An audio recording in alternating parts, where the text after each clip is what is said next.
Hello, we're back. How are you guys doing? Okay, so the plan is to finish up this book today, which is about 60 pages. I'm hoping I can do it in about an hour and a half. That's kind of my goal. If not, that's okay. That's my goal time. Thank you for all coming back. I'm doing awake. That's right.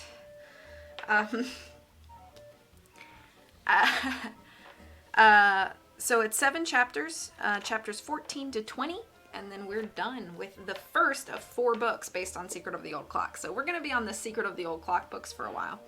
But that's what I want, is to be awake. Yeah, exactly. You gotta trick the brain.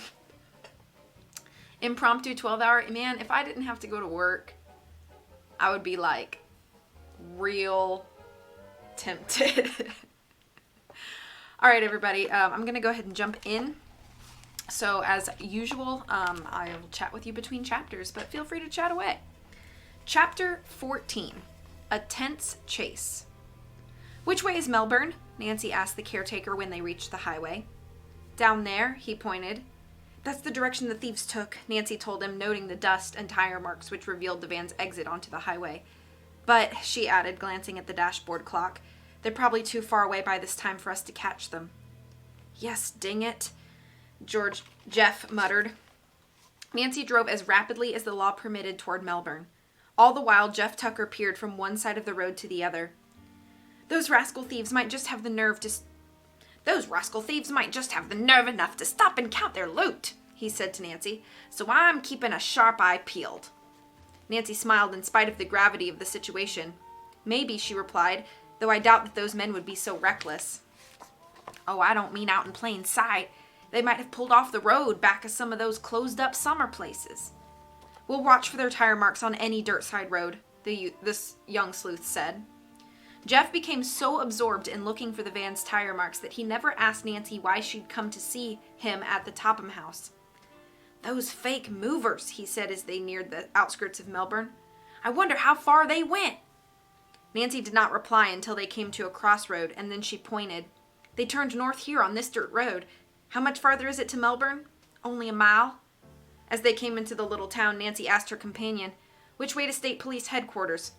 Go right down Central Avenue to Maple Street. Turn left, and there it is. Reaching headquarters, Nancy parked the car and hopped out. Jeff Tucker followed as she walked briskly into the office. I want to report a robbery, she told the desk sergeant after identifying herself.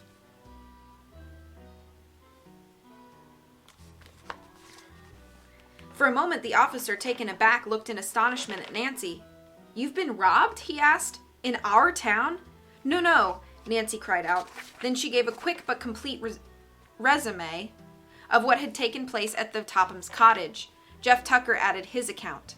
The police officer needed no further urging. Immediately, he summoned 4 men and issued orders. Now, he said, turning to Nancy, have you any idea which road the thieves took? Yes, officer.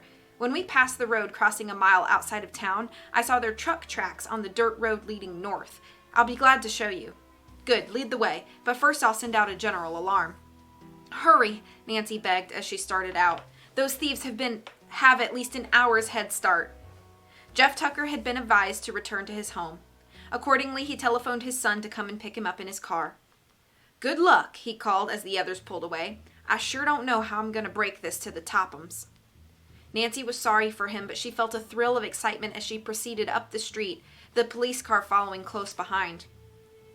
Beyond the town, Nancy chose the road which she felt certain the thieves had used. The 2 cars sped along until Nancy unexpectedly came to a fork. Both branches were paved, and no tire marks were visible. Nancy stopped. The police car pulled up alongside. What's the matter? Asked the officer in charge, whose name was Elton. I'm not sure which way to go now. The policemen sprang from their automobile and began to examine the road. Officer Elton said that if a moving van had passed that way, its tire marks had been obliterated by other vehicles. It was impossible to tell which route the thieves had traveled. It'll be strictly guesswork from here, Officer Elton said to Nancy. In that case, replied Nancy, it's my guess that the van went to the left. She pointed to a sign which read Garwin, 50 miles. Isn't Garwin a fairly large city? She queried. Yes. Perhaps the thieves headed that way to dispose of the stolen furniture. The officer nodded approvingly. Sounds reasonable, he said.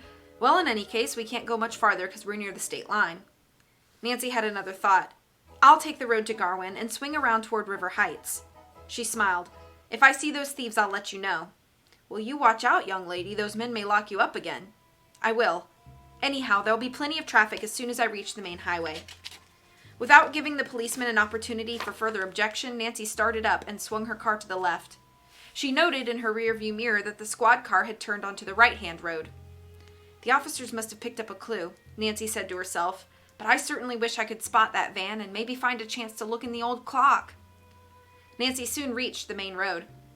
As mile after mile of highway spun behind her, Nancy's hopes grew dim. There were a number of side roads, any one of which the moving van might have taken to elude pursuers.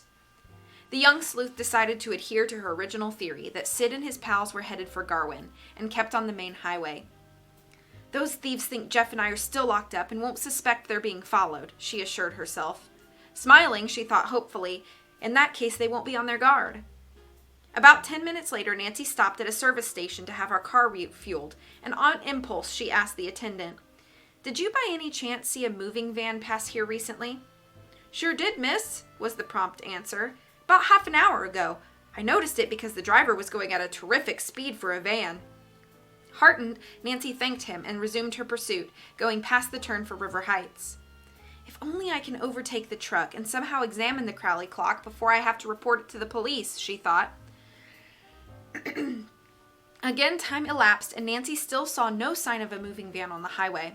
It was growing dusk, and she decided she would have to admit defeat. I never caught up to them, she sighed in disappointment, and turning into the opposite lane, headed back for the River Heights road. Just then, Nancy recalled that a little beyond the service station where she'd stopped, she had noticed a rather run-down old inn. It was a slim hope, she knew, but the thieves might have put their van behind it while having a meal there. I'll go in and ask anyhow, she decided. Nancy increased her speed as much as she dared, and within a few minutes came in sight of the inn. It stood back from the road a short distance and was half hidden by tall trees. In front of the building, a battered sign bearing the name Black Horse Inn creaked back and forth from a post. There was no sign of the van. Beyond the inn, Nancy glimpsed a garage and a large barn.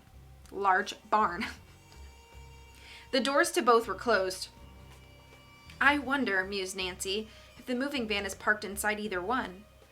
At the far side of the inn was a small woods with a narrow road leading into it. For safety's sake, Nancy thought it best to park her car on this little used road.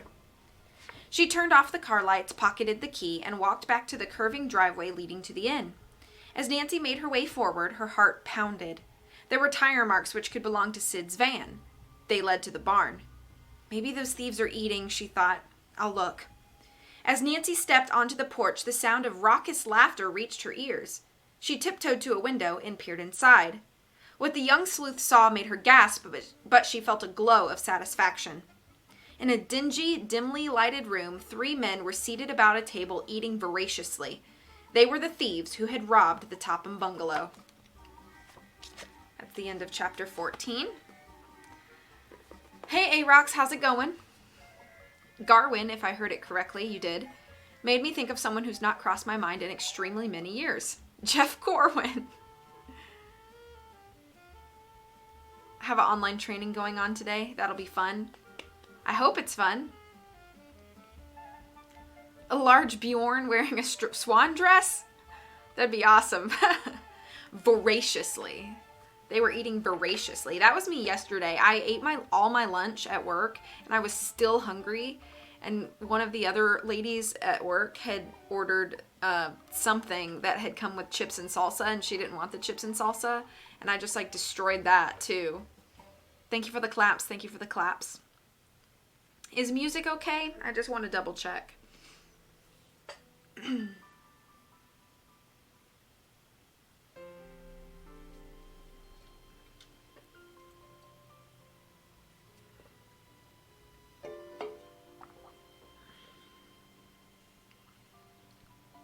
I am hungry, and this is not helping sleep. Eat something warm and cozy and see if it helps kind of relax you into sleep. Music's okay. Okay, good. And good to you. Cool, cool, cool. Thank you very much. I'm going to move along. Chapter 15. Nancy's Risky Undertaking. I must notify the police at once, Nancy told herself as she recognized the three thieves. Turning away from the window, she crept noiselessly from the porch. She was about to make a dash for her car when a sudden thought occurred to her. If the gang have parked their van in the barn, now's my chance to look for the Crowley clock. I'm sure those men will be eating for a while, or they may even be staying overnight. Acting on the impulse, Nancy sprinted to her car. Hastily, she snatched a flashlight from the compartment since it was now dark outside. She made her way cautiously to the rear of the inn. Reaching the barn, she tried the closed doors, her heart pounding. They had not been locked. As she slid back one of the doors, it squeaked in an alarming fashion. Anxiously, Nancy glanced toward the inn, but so far as she could tell, her actions were unobserved. There was no one in sight. Focusing her flashlight, she peered hopefully into the dark interior. A cry of satisfaction escaped her lips. In front of her stood the moving van. "What luck!" she exclaimed, snapping off her light. With a last cautious glance in the direction of the inn, she hastily stepped inside and closed the barn door. With it shut, the interior of the barn was pitch dark. Nancy switched on her flashlight again and played it over the moving van. She saw that its rear doors were closed. Securing a firm grip on the handle, she gave it a quick turn. To her dismay, the door did not open. The thieves had locked the van. "Oh dear, now what'll I do?" she wondered frantically. "I'll never be able to break the lock." Desperately, Nancy glanced about. She dared not remain many minutes in the barn lest the thieves returned to find her there. But she had to find out whether the Crowley clock was in the van. Perhaps the keys are left in the ignition? Nancy thought hopefully. She rushed to the front of the van and clambered into the driver's seat, but there were no keys hanging from the ignition lock. Nancy's mind worked frantically. She must find the keys. Perhaps the men had not taken them into the inn, but concealed them in the truck? Suddenly, she remembered that people sometimes hide automobile keys under the floor mat. It was barely possible that the thieves had done this. Hastily, she pulled up the corner of the mat. Her flashlight revealed a small ring of keys. "Luck was with me this time," she murmured, and quickly snatching up the ring, she ran back to the rear of the van. After trying several of the keys, she at last found one which fitted the lock. Turning it, she jerked open the door. Nancy flashed her light about inside the truck. To her joy, she recognized the van's contents as the furniture stolen from the Topham cottage. "What will I do if the clock is on the bottom of this load?" Nancy wondered as she surveyed the pile of furniture. "I'll never find it." Dexterously, she swung herself up into the truck and flashed the light slowly about on chairs, tables, rugs, and boxes. There was no sign of the Crowley clock. Then the beam rested for a moment on an object in a far corner. With a low cry of delight, Nancy saw that her search had been rewarded. Protected by a blanket, an old-fashioned mantel clock rested on top of a table in the very front of the van. The young sleuth scrambled over the pieces of furniture as she tried to reach the clock. Her dress caught on something sharp and tore. Finally, she arrived within arm's reach of the blanket. She grasped it and carefully pulled the clock toward her. One glance at the timepiece assured her that it fitted the description Abby Rowan had given her. It had a square face, and the top was ornamented with a crescent. "The Crowley clock at last," Nancy whispered almost unbelievably. But as she stood staring at it, her keen ears detected the sound of voices. The thieves. "I'll be caught!" flashed through her mind. "And I won't be able to escape a second time." Clutching the blanket and the clock tightly in her arms, Nancy scrambled over the piled-up furniture as she struggled to get out of the truck before it was too late. Reaching the door, she leapt lightly to the floor. She could now hear heavy footsteps coming closer and closer. Nancy shut the truck doors as quickly as possible and searched wildly for the keys. "Oh, what did I do with them?" she thought frantically. She saw they'd fallen to the floor and snatched them up. Hurriedly inserting the correct key in the lock, she secured the doors. But as Nancy wheeled about, she heard men's angry voices directly outside. Already someone was starting to slide back the barn door. "What shall I do?" Nancy thought in despair. "I'm cornered." She realized instantly that she could not hope to run to the front of the car and place the keys under the mat where she'd found them. "I'll just put them on the floor," she decided quickly. "Maybe the men will think they dropped them." Then glancing frantically about for a hiding place, Nancy saw an empty grain bin. Running to it, still holding the clock, she climbed inside and dropped the blanket over her head just as one of the barn doors slid open. One of the men was speaking loudly. Nancy recognized the voice instantly. It belonged to Sid, the ringleader of the thieves. "You had enough to eat," he growled. "We're going to get out of here before we have the cops down on our heads." He climbed into the cab and turned on the headlights. Nancy held her breath. Would her hiding place be discovered? But the men apparently did not even look toward the bin. In a moment, Sid cried out, "What'd you do with those keys? Thought you put 'em under the floor mat." "I did." "Well, they ain't here." "Honest, boss, Then come and find 'em, and don't be all night about it either." "All right, get out of the way and give me a chance." As Jake went to the truck and began a careful search for the keys, Nancy listened fearfully from her hiding place. "Say if you've lost 'em." The leader did not finish the threat, for at that moment the third man announced, "Here they are on the floor. You must have thought you put 'em in your pocket, Jake, and dropped 'em instead." "I didn't," the other retorted. The thieves were obviously in a quarrelsome mood. Just then the leader interposed, "Cut out the yakking. We ain't got no time for a fight unless we want to land behind bars." "And if we do, it'll be your fault, Sid Sachs. You left that girl to starve." "Shut up," the leader snarled. After a few more angry words, the three thieves climbed into the front seat, and in a moment the engine started. In relief, Nancy heard the men go. The moment they were a safe distance from the barn, she climbed out of the bin. Nancy watched long enough to make certain that the van had taken the road to Garwin. Then, snatching up her flashlight and clutching the precious clock in her arms, she turned and ran. "I'd better cut through the woods," she decided. As Nancy darted among the trees, she cast an anxious glance over her shoulder, but to her intense relief, she saw that she was not being followed. There seemed to be no one in the vicinity of the Black Horse Inn. "I had a narrow escape that time," the young sleuth told herself as she ran. "I hate to think what might have happened if I'd been discovered."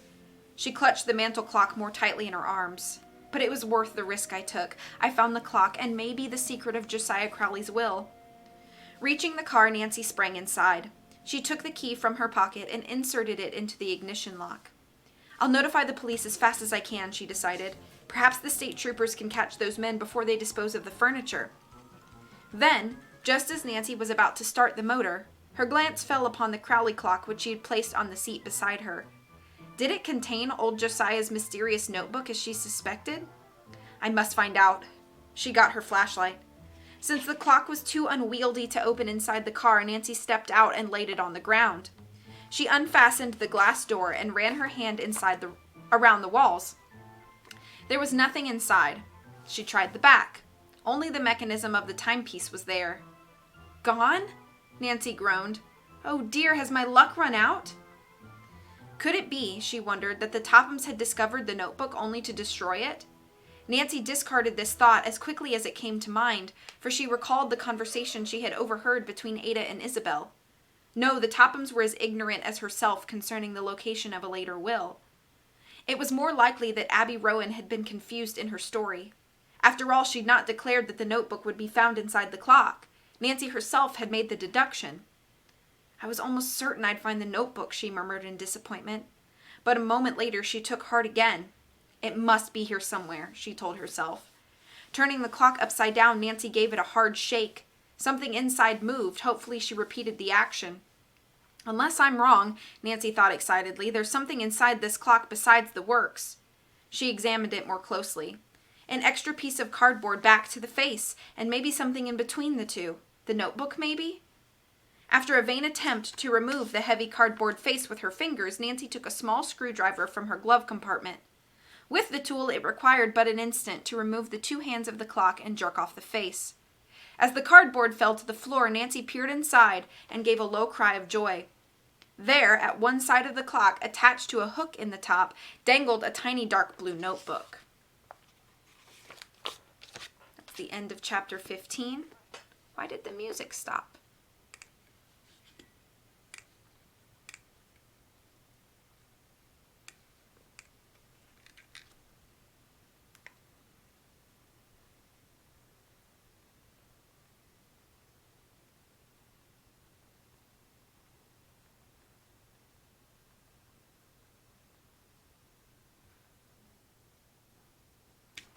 Why did the music stop? Pardon me while I find out why.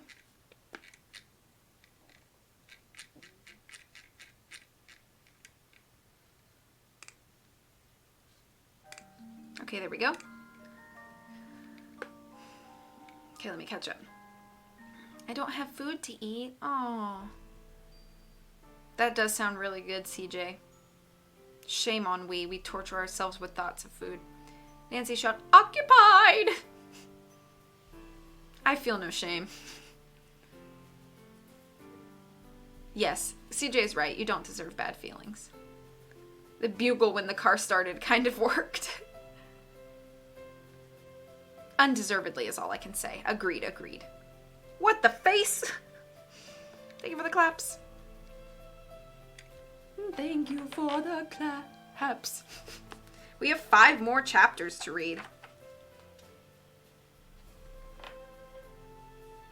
Occupied! You're welcome. 5 more chapters for CJ to stay awake.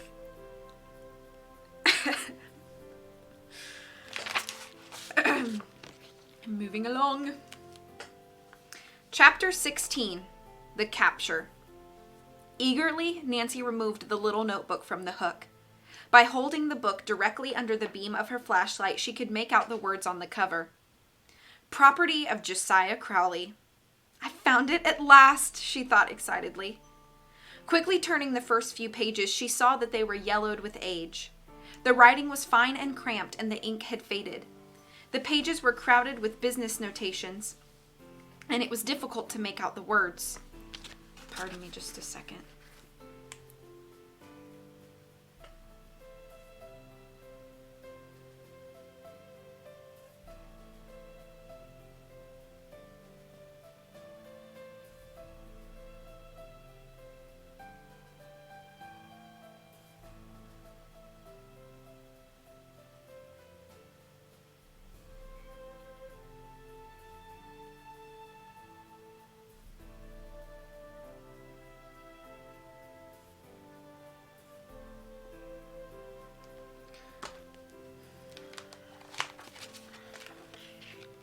Nancy was thrilled, for she was positive that the notebook would disclose what Josiah Crowley had done with his last will.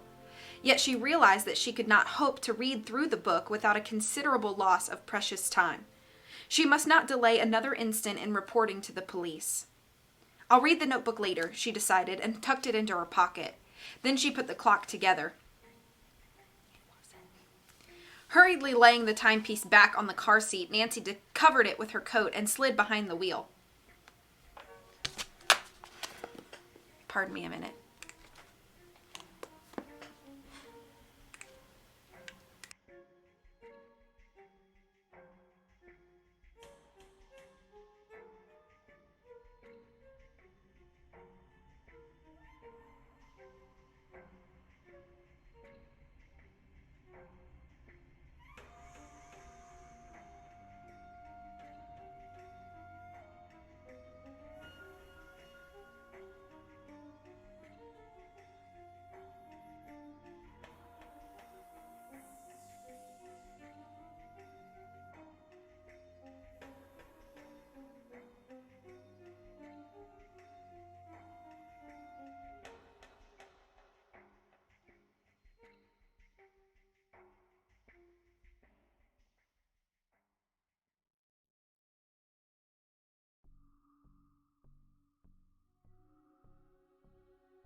I'm going to start this chapter over. I apologize. Okay. Chapter 16, The Capture.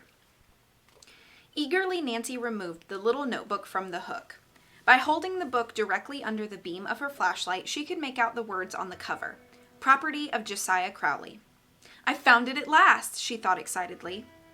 Quickly turning the first few pages, she saw that they were yellowed with age.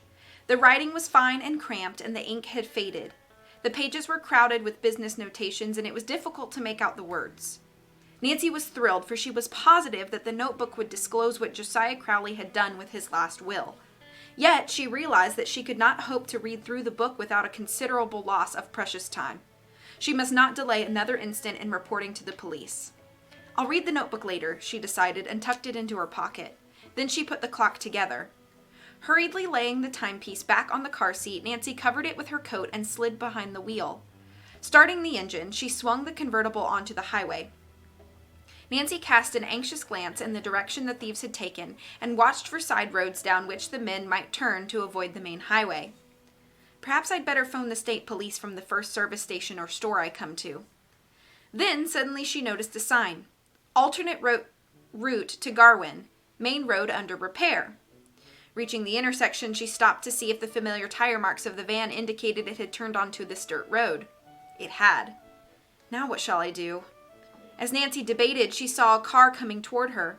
Her hopes soared. She could not be mistaken. It was a police prowl car with a red revolving roof light.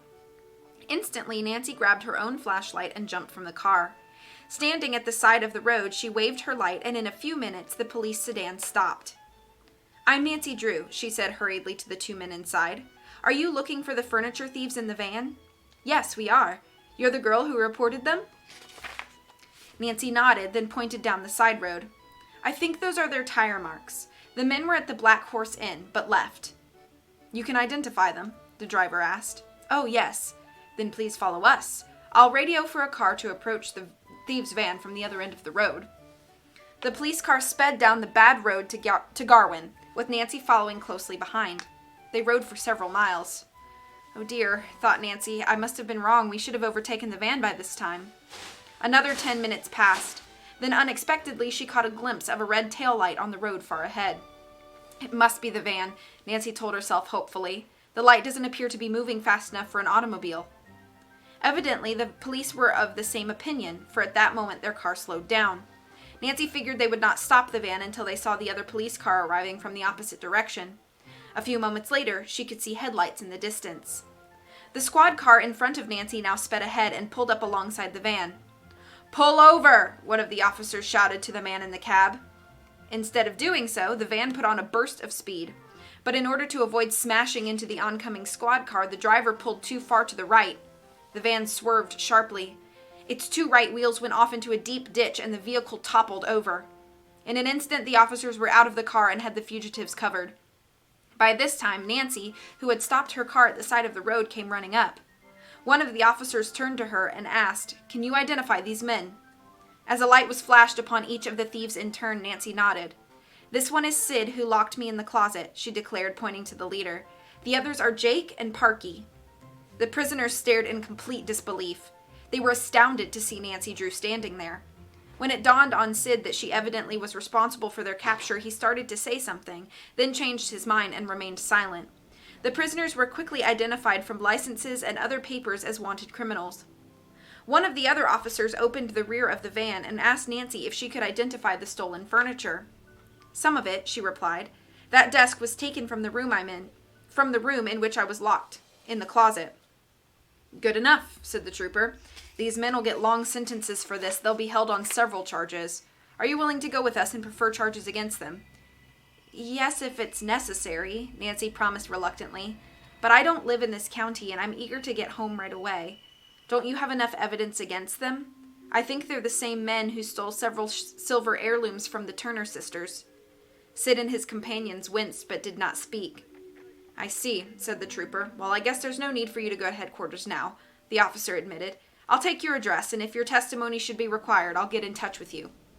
When Nancy showed her driver's license as identification, the policeman glanced at her with new interest. Taking her aside, he said, So you're the daughter of Carson Drew? I see you're following in his footsteps, starting rather young, aren't you? Nancy laughed. It was only by accident that I arrived at the Topham bungalow at the critical moment, she protested modestly. Not many girls would have used their wits the way you did, the officer observed. Unless I'm mistaken, these fellows are old hands at this game. They're no doubt the men who've been stealing various things from around Moon Lake for a number of seasons. The residents will be mighty grateful for what you've done. And that Mrs. Topham you spoke of, she ought to give you a liberal reward for saving her household goods. Nancy shook her head. I don't want a reward, really I don't. Just the same, you've earned one, insisted the officer, who said his name was Cowan. If you'd like, I'll tell my chief the whole story, and he'll take the matter up with this Mrs. Topham. You don't know her, Nancy remarked, and I do. She'd never offer a reward, and even if she did, I would not accept it.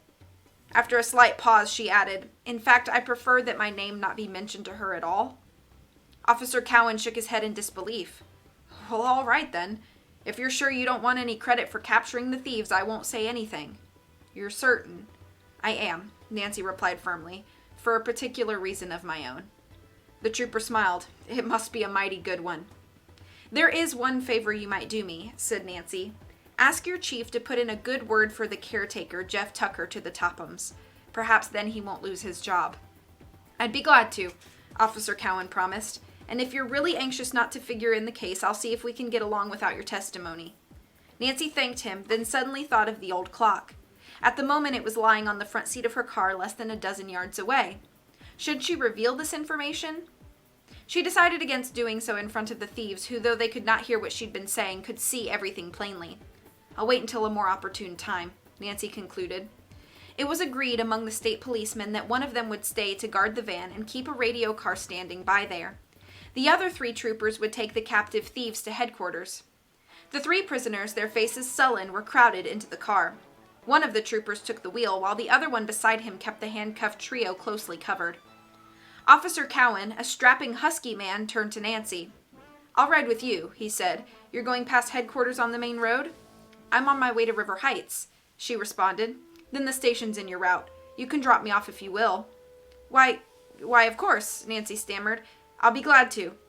At once she'd thought of the Crowley clock. What if Officer Cowan should not accept her explanation as to why she'd helped herself to the heirloom and its strange contents?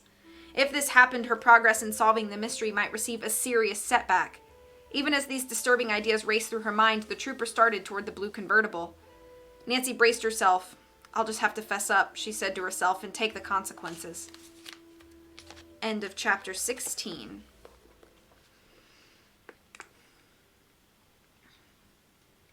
I almost got sleepy for a moment. Yes. Your knowing winks aren't awkward at all. No, definitely not. Yeah, it was not a fun series of texts. Chapter 16 restart. I noticed a weird skin spot on my elbow. I'm glad I did that instead of fall asleep. Strapping husky man. Cleop! Hiding information. Yeah. Thank you for the claps. We have 4 more chapters to go, and then we are done. I'm getting very hungry. I don't know if you've been able to hear my stomach growling.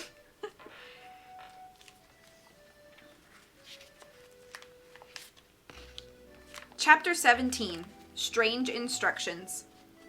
For the next few seconds, Nancy's mind worked like lightning as she rehearsed what she would say to Officer Cowan. One idea stood out clearly. The police were concerned in the theft of the furniture, so she would hand over the clock. But they were not involved in locating Mr. Crowley's missing will. For this reason, the young sleuth felt justified in keeping the notebook. She would turn it over to her father and let him decide what disposition should be made of it. After all, Nancy told herself, Dad is handling the Crowley case for the Hoovers, and even the Turners and Mrs. Rowan in a way. By this time, she and the trooper had reached her car. Would you like me to drive? He asked. Why, yes, if you wish, Nancy replied. But first I want to show you something, she added as he opened the door for her. I have some stolen property here. What? Quickly, Nancy explained she'd taken the responsibility of trying to learn whether or not the van held the stolen furniture. I recognized a few of the pieces, and possibly this clock which the Tophams had told me about. I took that out to examine it. Then I never had a chance to get it back without being caught. I'm sure the Tophams will identify the old clock as their property. Nancy's explanation seemed to satisfy the officer. I'll take it to headquarters, he said. Let's go. He laid the clock on the rear seat, then slid behind the wheel and drove off. It was nearly midnight when Nancy, tired and worn from her long ride, reached the Drew home in River Heights. As she drove into the double garage, she noticed her father's car was gone. A glance at the house disclosed that the windows were dark with the exception of a light in the hall. Hannah Gruen must be in bed. Of course she's not expecting me, Nancy reasoned. I wonder where Dad can be. Oh, I hope he'll get home soon. I want to tell him about my discovery right away. After locking the garage door, she went to the kitchen entrance and let herself in. Her eyes lighted on the refrigerator, and suddenly Nancy realized she was very hungry. Many hours had passed since she had eaten. Food, she thought. Just as Nancy opened the refrigerator door, she heard steps on the stairs, and Hannah Gruen, wearing a sleepy look, appeared in robe and slippers. Nancy, cried the housekeeper, instantly wide awake. Surprise, Hannah, darling. Nancy gave the housekeeper an affectionate hug and kiss. I'm simply starved. I haven't had a bite since lunchtime. Why, you poor dear, the housekeeper exclaimed in concern. What happened? I'll fix you something right away. As the two prepared a chicken sandwich, some cocoa, and Hannah cut a large slice of cinnamon cake over which she poured hot applesauce, Nancy told of her adventures. The housekeeper's eyes widened. Nancy, you might have been killed by those awful men. I'm certainly glad they've been captured. So am I, declared Nancy fervently as she finished the last crumb of cake. And I hope the Turners get back their silver heirlooms. How about the Tophams? Hannah Gruen questioned teasingly. Somehow, Nancy said with a wink, that doesn't seem to worry me. Then she asked, Where's Dad? Working at his office, Hannah Gruen replied. He phoned earlier that something unexpected had come up in connection with one of his cases. Then I'll wait for him, said Nancy. You go back to bed, and thanks a million. The sleepy housekeeper did not demur. Left alone, Nancy tidied the kitchen, then went to the living room. Now, to find out what became of Josiah Crowley's last will, she thought excitedly as she curled up in a comfortable chair near a reading lamp. Carefully she thumbed the yellow pages, for she was afraid they might tear. Evidently, Josiah Crowley had used the same notebook for many years. He certainly knew how to save money, she mused. Nancy read page after page, perusing various kinds of memoranda and many notations of property owned by Mr. Crowley.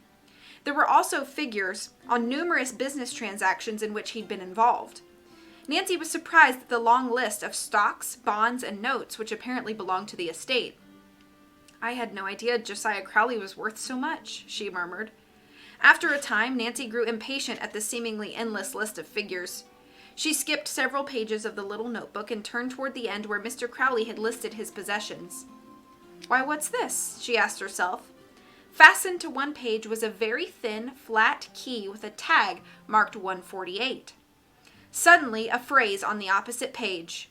My last will and testament caught and held Nancy's attention. Eagerly, she began to read the whole section. I found it! She exclaimed excitedly. I'm glad I didn't give up the search. The notation concerning the will was brief. Nancy assumed the cramped writing was Josiah Crowley's. It read, To whom it may concern, my last will and testament will be found in safe deposit box number 148 in the Merchants Trust Company.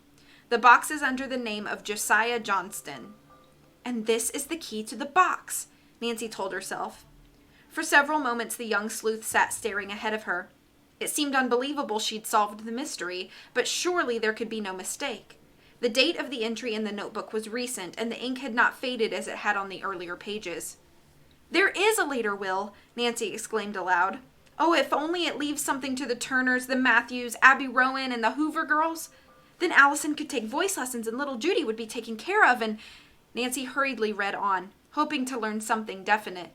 But although she carefully examined every page in the book, there was no other mention of the will, nor any clue to its contents. No wonder the document didn't come to light, Nancy mused. Who would have thought of looking for it in a safe deposit box under the name of Josiah Johnston?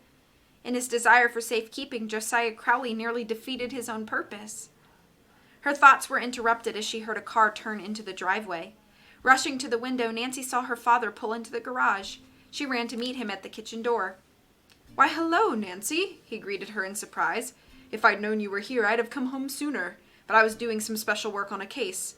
Back from Moon Lake ahead of schedule, aren't you? Yes, Nancy admitted, trying to hide her excitement, but for a good reason. Before her father could hang up his hat in the hall closet, she plunged into the story of her adventures, and ended by showing him the notebook which she had found inside the mantel clock. When she finished, Carson Drew stared at his daughter with mingled pride and amazement. "You're a good detective, Nancy. You've picked up an excellent clue," he said. "Dad, I thought it best not to tell the police about the notebook. We don't want to reveal the secret of another will to the executor mentioned in the old one." "You mean Mr. Topham?" "I agree," the lawyer replied. "The new will may name someone else as executor." He smiled. "But I think you and I should try to see this will. But," he added, "which Merchants Trust Company is it in? There must be dozens of banks by that name." Nancy suddenly snapped her fingers. "Dad, I believe I know. You recall that Judge Hart and his wife had told me they'd seen Josiah Crowley in Masonville a couple of times, and there's a Merchants Trust Company there." Mr. Drew looked at his daughter admiringly. "I believe you have the answer, Nancy, and Judge Hart is just the man to help us. I'll phone him in the morning." "Well, I guess we both need some sleep." As the lawyer kissed his daughter goodnight, he added, "My dear, you were in serious danger when you encountered those thieves. I don't like to have you take such risks. I'm very grateful indeed you're back home safe." "The Tophams aren't going to thank me when they find out what I've done," Nancy said as she went up the stairs ahead of her father. "In fact, we may have a battle on our hands, Nancy. Or a battle on our hands, Dad." "That's right, Nancy. And it'll be just as well that they don't learn the details of how the will was found until the matter is settled beyond a doubt." "I'm certainly curious to find out if the new will left anything to the Tophams," said Nancy.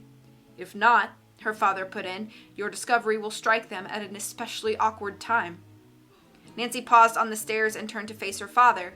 "What do you mean?" "Well, there's been talk about town that Richard Topham has been losing heavily in the stock market this past month. He has been getting credit at a number of places on the strength of the inheritance, and I suspect he is depending on Crowley's money to pull him through a tight spot. He's making every effort to speed up the settlement of the estate." "Then we'd better hurry," said Nancy, resuming the climb. "Don't build your hopes too high," Mr. Drew advised her wisely. "There may be a slip, you know." "How?" "We may fail to find the will in the safe deposit box." "Oh, I can't believe it, Dad. The notebook says it's there." "Then," the lawyer continued, "there is a chance that Josiah Crowley did not dispose of the fortune as the Turners and Hoovers and others expected he would." "But he promised all those people." "I know, Nancy. But there's just the possibility that the notation in the notebook was wishful thinking, and Mr. Crowley never got around to making the new will." "You can discourage me all you want, Dad, but I'm not going to stop hoping," Nancy said. "I can scarcely wait for morning to come." Her father laughed. "You're an incurable optimist. Now put Josiah Crowley out of your mind and get a good night's sleep." At the door of her bedroom, Nancy hesitated, then turned back toward the stairs. "What's up?" Mr. Drew asked. Without answering, Nancy ran down to the living room, picked up the notebook which lay on the table, and hurried back up the carpeted steps. "After all I've gone through to get my hands on this," she told her father, "I'm not going to take any chances." Nancy laughed. "Tonight I'm sleeping with it under my pillow." End of chapter 17. Let's go to lunch together. I want a ham sandwich. That sounds good. "Be hungry. Speed up." I read it like 2 times speed. Even when I'm hungry 99% of the time, specific foods don't sound good to me and I can't decide what to eat. No clue why right now everything sounds amazing to me. I must be really hungry. Now Nancy is hungry.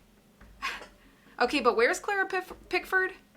The secret of your pants? What?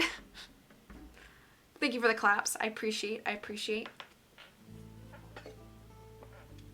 Just 18, 19, and 20 left to go.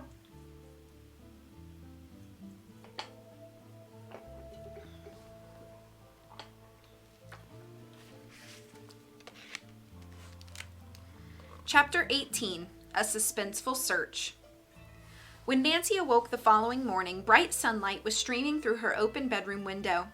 As her eyes turned toward the clock on her dresser, she was alarmed to see that it was a little after 9 o'clock. "How could I have overslept on a morning like this?" she chided herself. Quickly running her hand under the pillow, she brought out the Crowley notebook and surveyed it with satisfaction. "What a surprise the Tophams are going to get," she murmured softly. After hastily bathing and dressing, Nancy hurried downstairs looking very attractive in a blue summer sweater suit. She kissed Hannah Gruen, who said a cheery good morning, and told Nancy that Mr. Drew had already left for his office. "Oh dear," Nancy said. "I wonder if he forgot our date." "No, indeed," the housekeeper replied. "He phoned Judge Hart and expects word from him by 10 o'clock. He'll let you know the result." "My goodness, Nancy, you've really made a big discovery. I do hope everything turns out for the best." She went into the kitchen, but returned in a moment with a plate of crisp golden waffles. "Better eat your breakfast," she advised. "Your dad may call any minute." Nancy ate a dish of strawberries, then started on the waffles. "Oh, these are yummy," she stated, pouring maple syrup over a second one. She had just finished eating when the phone rang. Mr. Drew was calling to say Judge Hart had made arrangements at the bank. "Come to my office with the notebook and the key, Nancy. We'll start from here." "I'll be right down, Dad." Nancy went upstairs for her purse, then drove to her father's office. "I have the notebook with me," she told the lawyer. "Do you want it?"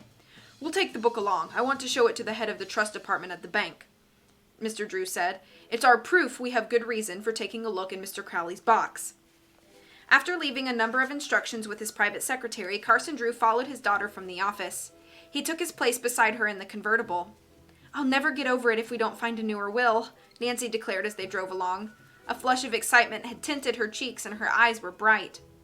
"You must remember one thing, Nancy," returned her father calmly. "Crowley was an odd person and did things in an odd way. A will may be there and again it may not. Perhaps he only left further instructions to finding it. I remember one case in Canada years ago. An eccentric Frenchman died and left directions to look in a trunk of old clothes for a will. In the pocket of a coat were found further instructions to look in a closet of his home. There his family found a note telling them to look in a copper boiler. The boiler had disappeared but was finally located in a curiosity shop. Inside, pasted on the bottom, was what proved to be a word puzzle in Chinese. The old Frenchman's heirs were about to give up in despair when a Chinese solved the puzzle and the old man's fortune was found, a bag of gold, under a board in his bedroom floor. "At least they found it," said Nancy. The trip to Masonville was quickly accomplished, and Nancy parked the car in front of the Merchants Trust Company. Father and daughter alighted and entered the bank. Mr. Drew gave his name and asked to see the president. After a few minutes' wait, they were ushered into a private conference room. An elderly man, Mr. Jensen, arose to greet them. The introductions over, Mr. Drew hastened to state his mission. Before he could tell the story, the bank president broke in. "Judge Hart has told me the story. I'll call Mr. Warren, our trust officer." He picked up his desk phone, and in a few minutes Mr. Warren appeared and was introduced. Nancy now brought out the notebook, opened it to the important page, and handed it to the men to read. When they finished, Mr. Jensen said, "What a mystery." Mr. Warren pulled from his pocket the file card, which the owner of Box 148 had filled out in the name of Josiah Johnston. The two samples of cramped handwritings were compared. "I would say," Mr. Drew spoke up, "that there is no doubt that Crowley and Johnston were the same person." "I agree," asserted Mr. Jensen, and his trust officer nodded. "Then there's no reason why we shouldn't open the box?" Mr. Drew asked. "None," Mr. Warren replied. "Of course, nothing may be removed, you understand." "All I want to see," Nancy spoke up, "is whether there's a will in the box, the date on it, who the executor is, and who the heirs are." The bankers smiled, and Mr. Jensen said, "You're hoping to solve 4 mysteries all at once. Well, let's get started." With Mr. Warren in the lead, the 4 walked toward the rear of the bank to the vault of the trust department. A guard opened the door and they went through. Mr. Jensen took the key from Mr. Crowley's notebook, while Mr. Warren opened the first part of the double safety lock with the bank key. Then he inserted the key from the notebook. It fitted. In a moment, he lifted out deposit box number 148. It was a small one and not heavy, he said. "We'll take this into a private room," Mr. Jensen stated. He, Nancy, and Mr. Drew followed the trust officer down a corridor of cubbyhole rooms until they reached one not in use. "Now," said Mr. Jensen when the door was closed behind them, "we shall see how many, if any, of the mysteries are solved." Nancy held her breath as he raised the lid of the box. All peered inside. The box was empty except for one bulky document in the bottom. "Oh, it must be the will!" Nancy exclaimed. "It is a will," Mr. Jensen announced, after a hasty glance at the first page. "Josiah Crowley's last will and testament." "When was it written?" Nancy asked quickly. "In March of this year," Mr. Jensen told her. "Oh, Dad!" Nancy cried. This was later than the will the Tophams submitted for probate. That's right. Let's read it right away, Nancy begged. Mr. Jensen handed the sheets to Mr. Drew. Maybe you can decipher this. The handwriting is too much for me. The lawyer took the will. Then as Nancy looked over his shoulder, he haltingly read aloud, giving an interpretation rather than a word-by-word account. Mr. Jensen, Mr. Warren, your bank has been named as executor, he said. Very good, the president smiled, but I expect Mr. Topham won't be happy to hear this. Mr. Drew had turned to the last page. The signature of Josiah is in order, he remarked, and there are 2 witnesses, Dr. Nesbitt and Thomas Wackley. No wonder this will didn't come to light. Both those men died in April. As Nancy tried to decipher their handwriting, she noticed to her delight that the Hoover girls and Abby Rowan were mentioned. At this moment, the president said, Mr. Drew, the bank's regular lawyer has just left for Europe on an extended vacation. Since you and your daughter have solved the mystery and are so vitally interested in it, would you handle this case for us? Nancy's eyes sparkled, and Mr. Drew smiled. I'd certainly be very glad to, he said. What instructions have you for us? Mr. Warren asked. Mr. Drew thought a moment, then said, Because of the unusual aspects of this case, I believe that first of all, I'd like you to have photostats of the will made, so I can study the contents carefully. We'll be happy to do that, Mr. Jensen replied. And then? After I'm sure everything is legal, Mr. Drew went on, I'll deliver the original will for probate and notify the people who will benefit from Mr. Crowley's estate. Fine, said Mr. Jensen. We have photostating equipment right here. I'll have a couple of copies made while you wait, or shall I send them to your office? Mr. Drew glanced at his daughter. We'll wait, he said, smiling. While the photostats were being made, Nancy's mind was racing. Oh, I hope Allison receives enough money to pay for singing lessons and the other deserving people get nice accounts, she whispered to her father, who nodded. The wait seemed interminable to Nancy, who could not sit still. She walked back and forth until finally her father remarked teasingly, You're like a caged lion. Nancy pretended to pout. At least I'm not growling, she said, and Mr. Drew grinned. Soon a messenger brought back the will, together with 2 photostats of the document. Thank you, said Mr. Jensen, who handed the photostatic copies to Mr. Drew. I'll work on this at once, the lawyer promised as he put the papers in his briefcase. Then he and his daughter left the bank. Mr. Drew insisted that he and Nancy stop for lunch and refused to let her look at the will while they were waiting to be served. Relax, young lady, he warned. There's no point in letting any prying eyes know our secret. As he saw his daughter's animation fading, Mr. Drew said, Suppose you come by my office with me and we'll work on the problem together. I have the will typed. In this way, its full meaning can be understood more easily. Oh, thanks, Dad, said Nancy. In the lawyer's office, the young sleuth sat down beside his typist, Miss Lambie. As each page came from the machine, Nancy read it avidly. Mr. Crowley certainly seemed to know the correct phraseology for drawing up a will, she remarked. Finally, when the typing had been completed, Nancy said to the secretary, I have a lot of questions to ask Dad. Miss Lambie smiled. If they're legal ones, he'll know all the answers, she said. There's no better lawyer in River Heights than your father. Nancy smiled as she dashed into her father's office. The 2 Drews sat down to study Josiah Crowley's last will and testament. If this does prove to be legal, said Nancy, it will certainly be a blow to the Tophams. I'm afraid so. Dad, when you call a meeting of all the relatives and read the will aloud? Nancy said, Please, may I be there? Mr. Drew laughed. I'll humor you this time, Nancy. You may be present when the Tophams get the surprise of their lives. End of chapter 18. CJ has secret pants.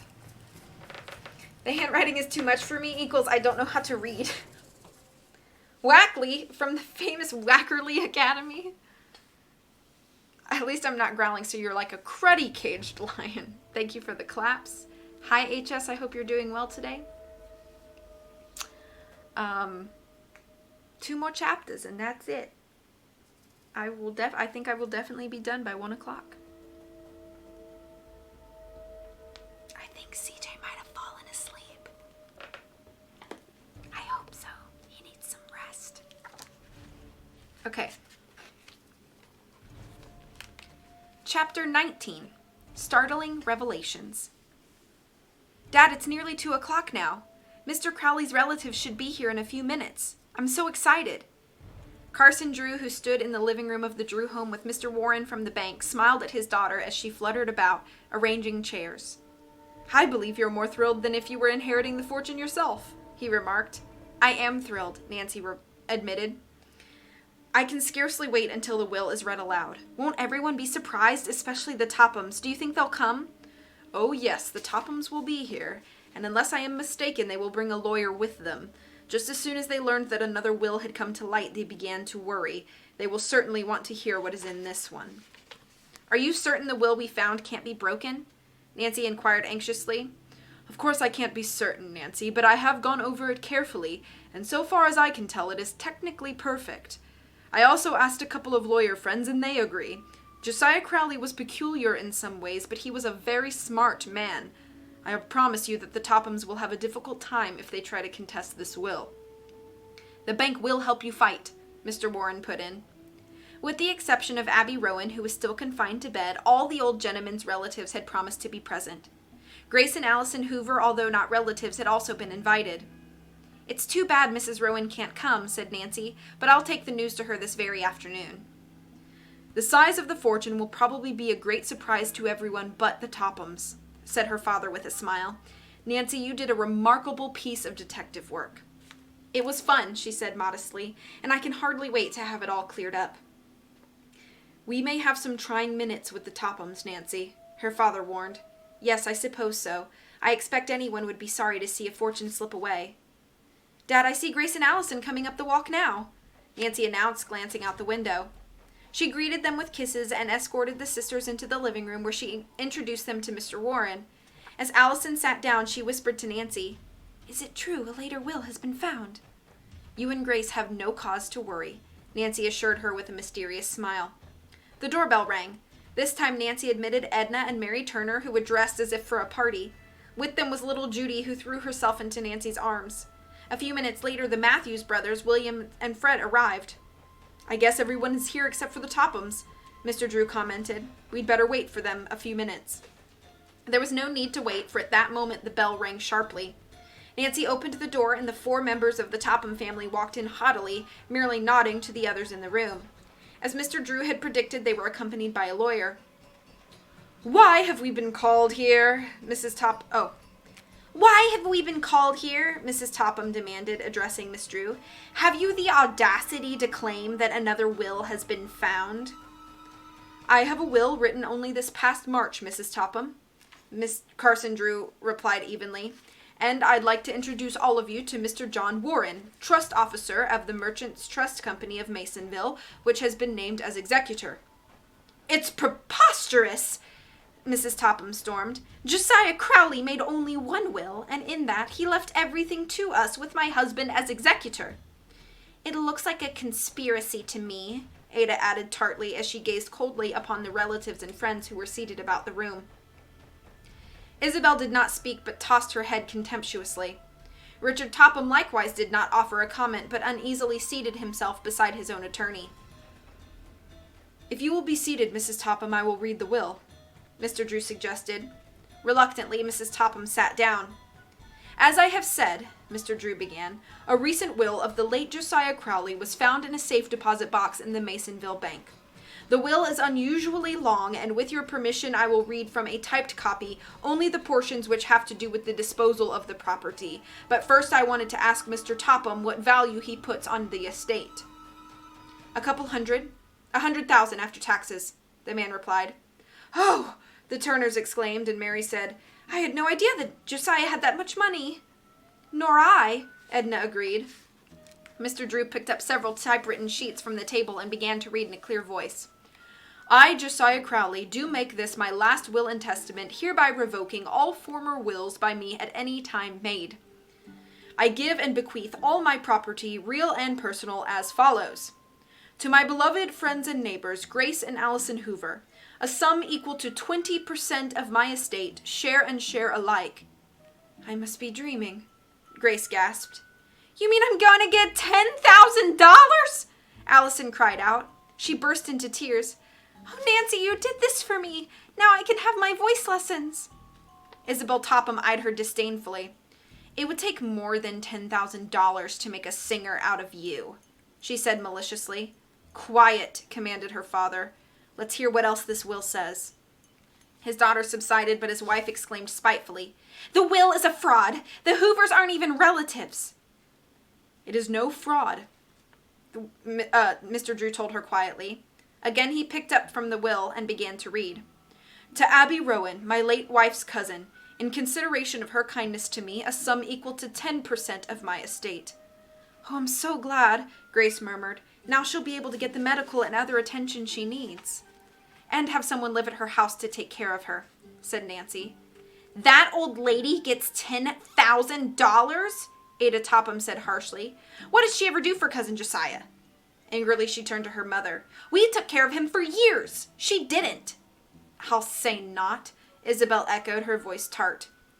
To my cousins, Fred and William Matthews, a sum equal to 20% of my estate, share and share alike, Mr. Drew read.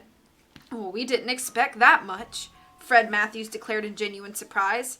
Josiah was very kind. Fred smiled. Now we can take a trip, like we always wanted to do, William. That's right, I just can't believe it. A long trip on an ocean liner or a plane? To my cousins, Edna and Mary Turner, 20% of my estate, share and share alike. Oh, how generous, Edna murmured. Now little Judy can have the things we've always wanted to give her. Yes, said Mary Turner. Oh, I feel so relieved. Aren't we mentioned at all? Mrs. Topham broke in sharply. Mr. Drew smiled. Yes, you are mentioned. I'm coming to that now. To Richard Topham, $5,000. To Grace and Allison Hoover, Hold on! Cried Mrs. Topham. What about me and the girls? No money was left to you, the lawyer stated simply. Isabel gave a shriek. Oh no! Oh no! Oh mother, all those bills! What'll we do? Ada too had cried out. I'll have to go to work! I can't bear the thought of that! When the furor died down, Mr. Drew read on. To Grace and Allison Hoover, my household furniture, now in the possession of Mrs. Richard Topham. There was a gasp of surprise from everyone in the room, and Mrs. Topham half arose from her chair. It was generally known in River Heights that she had practically confiscated Josiah Crowley's furniture at the time he'd been induced to make his home with the Tophams. How insulting! The woman cried. Does Josiah Crowley dare hint I took his furniture? I'm sure I don't know what was in his mind at the time he wrote the will, Mr. Drew told her with a smile. Grace Hoover interposed quickly. We have enough furniture without Josiah Crowley's. Allison nodded. We'll not take any of it from you, Mrs. Topham. Mr. Drew carefully folded the document he had been reading, and after placing it in his pocket, he said to the people in the room, That is all, except that there is a proviso for the executor to pay all Mr. Crowley's just debts, including his funeral expenses, and that what balance is left in the estate goes to the Manningham Old Men's Home. I understand Josiah Crowley kept his assets in a liquid state. It will not be difficult to convert the estate into cash. For that reason, I should think it would be possible to draw on your inheritances at once. Ada wheeled upon Nancy, her face convulsed with anger. You engineered this whole thing, Nancy Drew, she accused bitterly. Any good I've done, I'm happy about, Nancy answered. We'll break this will, Mrs. Topham announced firmly.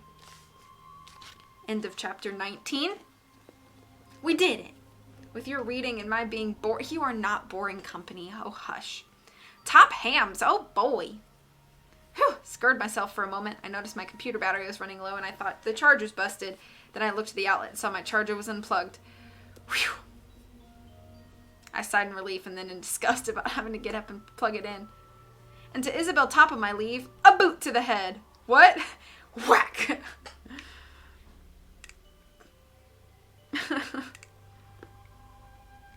Okay, hi Summer.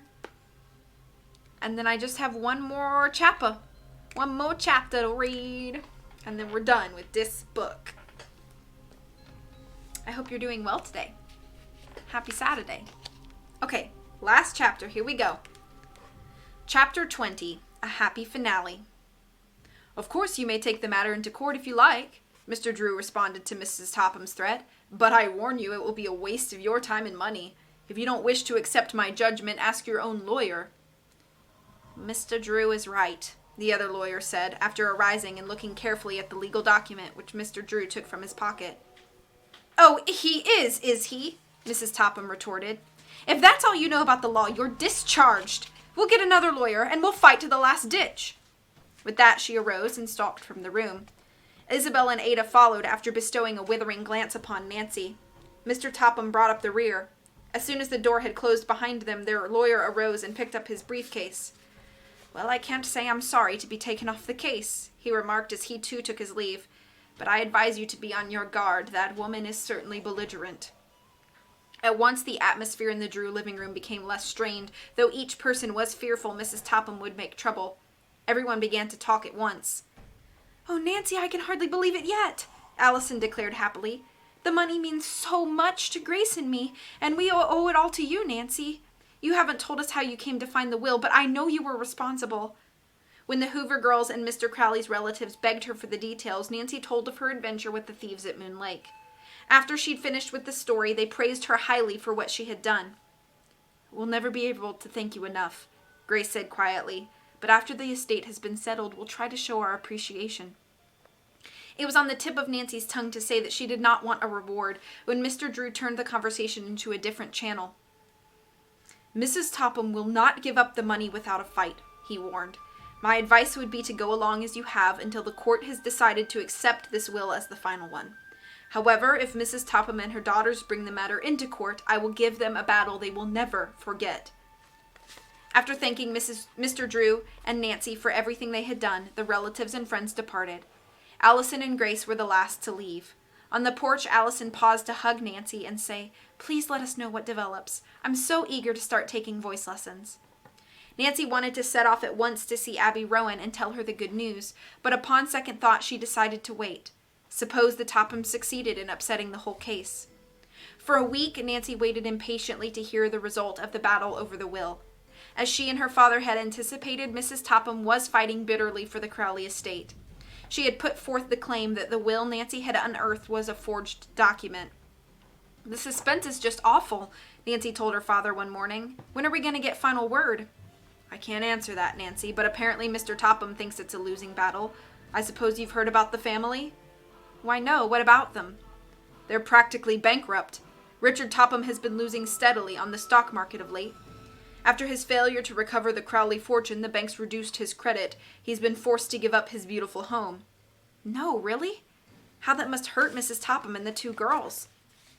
"Yes, it's undoubtedly a bitter pill to swallow. They're moving into a small house this week, and from now on they'll have to give up their extravagant way of living. Both girls are working. Personally, I think it will be good for them." Word came that the three furniture thieves had finally confessed to many robberies, and their unsold loot was recovered.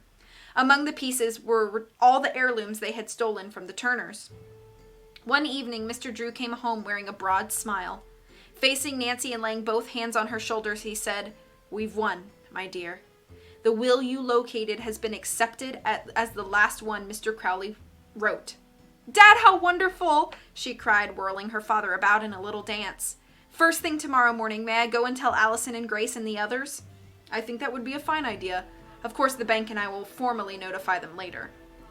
The following morning, Nancy was the first one downstairs and started breakfast before Hannah Gruen appeared. "My goodness, you're an early bird, Nancy," the housekeeper said with a smile. "Big day, eh?" "Very big," Nancy replied. As soon as the family had eaten, Hannah said, "Never mind helping me today. You run along and make those people happy as soon as possible." "Oh, thank you, Hannah. I'll leave right away." Nancy, dressed in a simple green linen sports dress with a matching sweater, kissed her little family goodbye and drove off. Her first stop was at the Matthews brothers. They greeted her affably, then waited for Nancy to speak. "I have good news," she said, her eyes dancing. "Mrs. Topham lost her case. The will Dad and I found has been accepted for probate. You will receive the inheritance that Mr. Crowley left for you." "Praise be!" Fred cried. "And we never would have received it if it hadn't been for you." His brother nodded in agreement. To cover her embarrassment at their praise, Nancy reached into a pocket and pulled out a handful of travel folders and airline schedules. "I thought you might like to look at these. Now I must hurry off and tell the other heirs." As she drove away, the two men smiled, waved, and then immediately began to look at the folders. "I hope they have a grand trip," Nancy thought. Half an hour later, she pulled into the driveway of the Turner home. Before the car stopped, Judy came racing out the front door. As Nancy stepped out, the little girl threw herself into the young sleuth's arms. "Nancy, guess what? My aunties found an old doll that belonged to my mommy, and they gave it to me. Come and see her, she's pretty as can be. Judy pulled Nancy by the hand up the steps and into the house. There she is, the child said proudly, pointing to a blonde, curly-head doll seated in a tiny rocking chair. Why, she's darling, Nancy commented, and Judy, she looks like you, dimples and all. Judy nodded. And Aunt Mary says she looks like my mommy did when she was a little girl, so I'm always going to take very good care of my dolly. At this moment, her great aunts came from the rear of the house to greet their caller. I see, said Nancy, that you have made Judy very happy. Now it's my turn to pass along good news to you. She told them about their inheritance. The two women smiled happily, and tears came to their eyes. Then suddenly Edna Turner gave Nancy an impulsive hug. You dear, dear girl, she half sobbed with joy. Now Judy will always be well taken care of and receive the kind of schooling we think she should have. Mary kissed Nancy and thanked the young sleuth for her untiring efforts to see justice done. Judy, meanwhile, looked on in puzzlement at the scene, but sensing that it called for her participation, she grabbed up her new doll and began to dance around with it. Now you can go to school too, Carol, she told her doll. It was hard for Nancy to break away from the Turners, but she reminded them that she still had 2 calls to make. But come back soon, Judy said. When Nancy arrived at Abby Rowan's, she was delighted to find her seated by the window in a chair. Her kind neighbor, Mrs. Jones, was there preparing food for the invalid. To this, Nancy added a jar of homemade beef broth and a casserole of rice and chicken, which Hannah Gruen had insisted upon sending. Can you stay a little while? Mrs. Jones asked. I ought to run home for half an hour, and then I'll come back. She's been so kind, Abby Rowan spoke up. Today she took my laundry home to wash and iron. After the woman had left, Abby went on. The folks around here have been very thoughtful of me, but I just can't impose on them any longer. Yet I don't have any money. Nancy took the invalid's hands in hers and smiled. I came to tell you now that you have lots of money, left to you by Josiah Crowley. What? You mean I won't have to depend on just my little pension any longer? Bless Josiah! Nancy, I never could believe that my cousin would go back on his word. Nancy ate some broth and crackers with Abby Rowan and told the whole story. The old woman's eyes began to sparkle and color came into her cheeks. Oh, this is so wonderful, she said. Then she chuckled. It does my heart good to know you outwitted those uppity Topham women. Nancy grinned, then said soberly, if I hadn't become involved in this mystery, I might never have met several wonderful people, and their names are not Topham. Abby Rowan laughed aloud, the first time Nancy had heard her do this. She laughed again, just as the neighbor returned. Mrs. Jones, amazed, had no chance to exclaim over the elderly woman's high spirits. Abby launched into an account of her inheritance. As soon as Mrs. Rowan finished the story, Nancy said goodbye and left. She now headed straight for the Hoover farm. The 2 sisters were working in a flower bed. Hi, Nancy called. Hi yourself. How's everything? Allison asked as she brushed some dirt off her hands and came forward with Grace. Hurry and change your clothes, Nancy said. I have a surprise for you. You mean we're going somewhere? Grace inquired. That's right, to Signora Maschiani's, so Allison can sign up for her lessons. Nancy, you mean... Yes, the inheritance is yours. I can't believe it! I can't believe it! Allison cried out ecstatically. She grabbed the other 2 girls and whirled around them. It's simply marvelous, said Grace. Marvelous. Oh, Nancy, you and Mr. Crowley are just the dearest friends we have ever had. Then seeing Nancy's deep blush, she added, Come on, Allison, let's go get dressed. Nancy waited in the garden. 15 minutes later, the sisters were ready to leave for River Heights. But before we go, said Grace, Allison and I want to give you something. It's sort of a reward. Something very special, her sister broke in. Oh, I don't want any reward, Nancy objected quickly. Please take this one, Allison spoke up. She led the way to the living room mantel. There stood the Crowley clock. We received it this morning from the Tophams, Grace explained. Allison added, We think you earned this heirloom, Nancy, and somehow Grace and I feel Mr. Crowley would want you to have it. Why, thank you, said Nancy. She was thrilled and gazed meditatively at the old clock.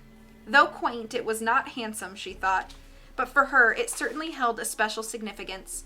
She was too modest to explain to Allison and Grace why she would prize the heirloom, and besides, her feeling was something she could not put into words. Actually, she had become attached to the clock because of its association with her recent adventure.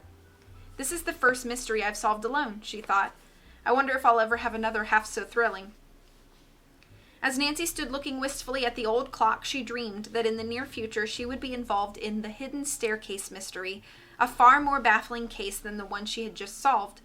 But somehow, as Nancy gazed at the timepiece, she sensed that exciting days were soon to come. Nancy ceased daydreaming as the clock was handed to her and looked at the Hoover girls. "I'll always prize this clock as a trophy of my first venture as a detective," she said with a broad smile. End of chapter 20 and end of book.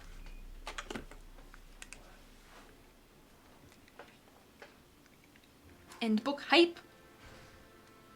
I'm doing quite well. I had another appointment this morning and my eyes still feeling and looking better. I can see quite a bit better, and he cut back some of my drops again. Whoop whoop.